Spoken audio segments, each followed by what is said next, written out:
A cura que Deus realiza em nossa vida passa muitas vezes pela reorientação dos nossos caminhos. A cura pelo pensamento, que somente quando estamos curados do pensamento é que nós somos capazes de encaminhar soluções para os nossos problemas, ou até mesmo para reconhecer que estamos no caminho errado. As nossas enfermidades nos chegam pelo nosso pensamento, sobretudo nos dias de hoje em que nós pensamos tão mal, porque somos pouco estimulados a um pensamento mais profundo, mais abrangente. Tenho dito isso, você já me ouviu falar tantas vezes. É uma característica da pós-contemporaneidade, né? Pós-modernidade, sei lá que nome nós podemos dar a nós nesse momento. Somos muito reativos, pouco reflexivos, e esse excesso de reação é justamente o grande número de estímulos que nós recebemos o tempo todo para termos uma resposta sobre as coisas. O tempo todo nós precisamos ter uma opinião formada, precisamos nos posicionar, né? Ainda que a gente não tenha refletido o suficiente para tomar aquele posicionamento, ainda que a gente nem tenha respostas para aquelas perguntas, nós associamos as nossas reações ao nosso estar vivo. E é tão estranho isso, né? Perdemos a fecundidade porque estamos reativos demais. Você experimenta isso na sua vida e cada um de nós experimenta de acordo com os estímulos que temos. O mais estimulado certamente terá ainda mais necessidade de se posicionar, porque ele está presente em tantos lugares, de tantas formas. Eu vejo pelo WhatsApp, né? Se você participa de muitos grupos, o tempo todo você é estimulado a sentir raiva, a ficar em paz, depende do conteúdo do grupo, a dizer, a falar, a posicionar-se. E isso vai gerando um déficit dentro de nós. Às vezes nós estamos exaustos ao final do dia e a gente não sabe por quê. É um cansaço mental mesmo de ter dado conta de tantos estímulos, respostas a muitos estímulos. Eu pessoalmente, minha gente, acho que vai ficar cada vez mais difícil nós sermos homens e mulheres fecundos, porque a fecundidade exige o contrário, né? Exige recuo, silêncio, serenidade, tranquilidade, tudo que hoje nós não temos. Eu costumo dizer que nós somos protagonistas de um tempo que nunca houve igual em outro momento da história da humanidade. Nós já tivemos muitos fenômenos iguais, parecidos em momentos diferentes da história. Mas isso que hoje nós vivemos, de termos este excesso de comunicação à nossa disposição, esse excesso de informações, nunca na história da humanidade as pessoas foram expostas a isso. Então nós somos protagonistas de um tempo que ainda não foi suficientemente vivido para saber as consequências disso em nós. Estamos estimulados o tempo todo, temos uma facilidade imensa de nos comunicarmos, de nos conectar com outras pessoas. Os nossos filhos já estão nascendo assim. E as consequências nós ainda não vimos, porque nós estamos protagonizando. Ninguém viveu isso antes de nós para a gente saber o que isso causaria. Nós já sabemos o que o excesso de sal faz na vida de uma pessoa, porque muitas gerações já morreram antes de nós por conta do excesso de sal na alimentação. Nós já vimos muitas pessoas morrerem por causa do cigarro, porque outras pessoas viveram antes de nós. Eu fico pensando, né? Até que a ciência chegou à conclusão, a associação do câncer com o tabaco, quantas pessoas, quantas gerações inteiras morreram sem saber que usar aquele cigarro, fumar aquele cigarro, estimularia células cancerígenas, produção de células cancerígenas. Quantas pessoas morreram por não saberem que o excesso de sal elevava a pressão arterial, aumentava o risco de AVCs. As pessoas morriam disso e a gente nem sabia o que tinha acontecido com elas. Em outros séculos, as pessoas morriam de um fenômeno que é comum ainda hoje, claro. As coisas não mudaram, o sal continua fazendo mal. Só que hoje nós somos conscientes, né? Já avançamos para compreender aquilo que foi vivido antes de nós, com os olhares auxiliados pela ciência. Então nós já sabemos que cigarro mata. Então se hoje eu acendo um cigarro, eu já acendo consciente do mal que ele me provoca. É por isso que é tão estranho, né? O vício é uma mobilização cerebral que nos faz esquecer dos malefícios daquilo que nós procuramos. Então, quando eu estou viciado numa determinada situação, eu fico cego para aquilo que é maléfico no que me vicia. É por isso que uma pessoa, mesmo estando consciente de que o cigarro faz mal, ela acende o cigarro mesmo assim. E continua alimentando um ciclo de morte, porque joga para dentro do corpo o tempo todo substâncias tóxicas que fazem mal. É estranho por que a gente escolhe isso, né? Mas faz parte. O álcool é a mesma coisa. Quantas pessoas morreram antes de nós? Consequências do álcool. Então hoje nós estamos protagonizando um tempo que nos priva, um estilo de vida que nos priva muito da quietude, do silêncio, da concentração. Eu lhe desafio a pensar o quanto você deixou de ler nos últimos tempos por causa do celular. O celular rouba o nosso tempo que antes era da leitura. Eu não estou falando somente de uma pessoa, não. Eu estou falando de milhares e milhares de pessoas que tiveram seus hábitos modificados por causa do celular. Ah, mas eu vejo notícias no celular. Vê de forma muito superficial, né? A gente só lê as chamadas. Dificilmente a gente clica no link para ver a notícia toda. Os livros estão deixando de ser fabricados, as editoras estão falindo, as livrarias estão fechando, o que é uma perda irreparável para a construção de uma sociedade. É lamentável que o seu filho não tenha mais contato com os livros da mesma forma como você teve. Gente, eu me lembro que eu, na minha infância, eu escolhia ganhar livros no Natal. No Dia das Crianças, queria me ver feliz, era me dar um livro de presente. Eu fico pensando como deve ser difícil ter um filho hoje que deseje ganhar um livro de presente. Porque nós estamos estimulados a práticas que são diferentes. Não estou dizendo que somos piores ou melhores. Estou apenas dizendo que somos diferentes e que o cultivo desse estilo de vida já está gerando prejuízos em nós que nós já podemos identificar. Uma delas é justamente a incapacidade de refletir sobre aquilo que estamos vivendo. Acho que nunca fomos tão gado, tão mecânicos na condução de nossas vidas como nos dias de hoje. Eu, vida de gado, povo marcado, povo infeliz. Zé Ramalho tem razão.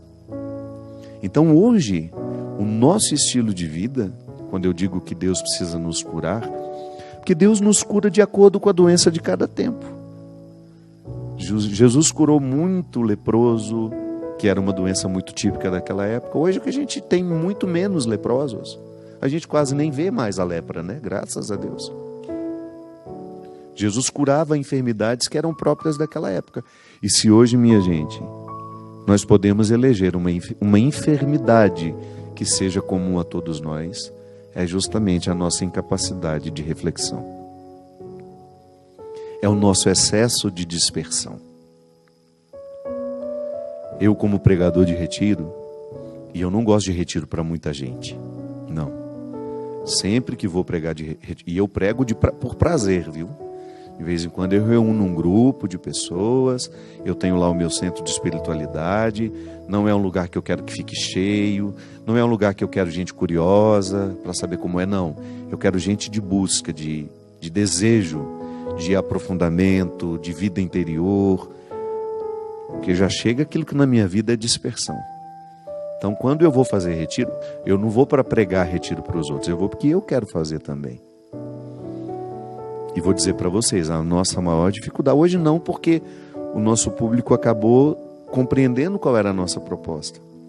Mas eu vou dizer uma coisa para vocês, hoje o maior desafio, mesmo estando dentro de uma casa de retiros, com o desejo de viver um recolhimento, e não é de muito tempo não, um dia e meio, 2, porque as pessoas não conseguem mais do que isso. A maior dificuldade que a gente tem é fazer com que essas pessoas se desliguem de seus mundos. E sempre tem uma desculpa, minha gente. Eu preciso notícia dos meus filhos, eu preciso notícia do meu marido, preciso notícia da minha mãe. É impressionante como nós hoje estamos justificados para sermos dispersos. Coisa que em outros tempos não acontecia.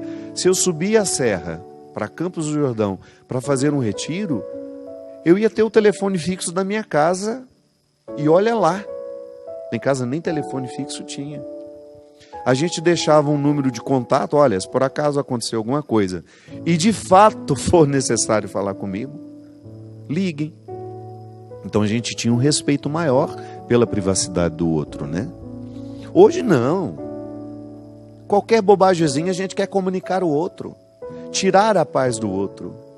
É impressionante como às vezes eu estou aqui diante de um problema, eu sei que eu posso construir a solução deste problema antes de perturbar uma multidão de pessoas que estão ligadas a mim, mas eu faço questão de esparramar a notícia ruim, eu faço questão de tirar a paz de um monte de gente, por quê? Eu estou viciado em fazer isso. Não é nem mais uma maldade, não. É um comportamento que já não é mais livre. Isso é muito interessante de a gente prestar atenção. O meu comportamento, eu tenho de forma livre ou eu tenho de forma condicionada? O livro, Por Onde For o Teu Passo, Que Lá Esteja o Teu Coração, é uma reflexão justamente sobre isso tudo que eu estou falando com vocês. Na verdade, é um retrato dos nossos dias. O personagem que tem aqui, que conversa com sua consciência, é um pouco de todos nós. E aqui há um momento em que a consciência mostra para ele que nem sempre o nosso jeito de ser é livre. Porque quando é que o meu comportamento é livre? Quando eu estou consciente e diante da consciência que tenho, eu escolho fazer aquilo. Minha gente, o meu comportamento hoje, reativo, ele é muito pouco livre, porque eu estou condicionado a tê-lo. E quanto mais eu o reproduzo, menos livre eu fico para decidir não reproduzi-lo. Volto ao retiro. Então, quando eu tenho um grupo ali de 20 pessoas no máximo para viver 2 dias de retiro comigo, qual é a nossa maior dificuldade? Desligar-nos do mundo que nos estimula. E volto a dizer, sempre justificados. Dá um intervalo entre uma palestra e outra, em vez de sair, contemplar aquela natureza maravilhosa que nós temos, respirar um ar puro, que isso faz falta. Eu, quando subo a Campos do Jordão, que é um dos meus lugares preferidos no mundo, quando eu respiro aquele ar, quando eu olho para aquela, eu esqueci como é que chama, é uma coisinha vermelha que dá nos cascos das árvores, não sei se aquilo é um fungo, é uma bactéria, líquen. O que é isso, um líquen? É um fungo? Um líquen, joga aí no Google para a gente saber. Só dá em lugares em que o ar é puro, não é isso? E eu fico tão feliz de ver que tudo lá tem líquen nas árvores. Aí eu respiro profundamente. Por quê? Ali eu estou vivendo todos os rituais que o meu corpo precisa para o desligamento. Tudo aquilo que me cansa. Graças a Deus, o celular não pega. Então, às vezes, as pessoas ficam penduradas na ponta das árvores para ver se elas pegam um sinal. Tamanha ansiedade de saber o que está acontecendo. Nós temos uma pretensão de comandar o mundo que é uma coisa absurda. Nós somos muito prepotentes. A gente sai de casa e a gente acha que a nossa casa vai parar porque a gente saiu dela. Deixa lá seu filho se virar um pouco com seus filhos. Às vezes a casa vai ficar até melhor sem você lá.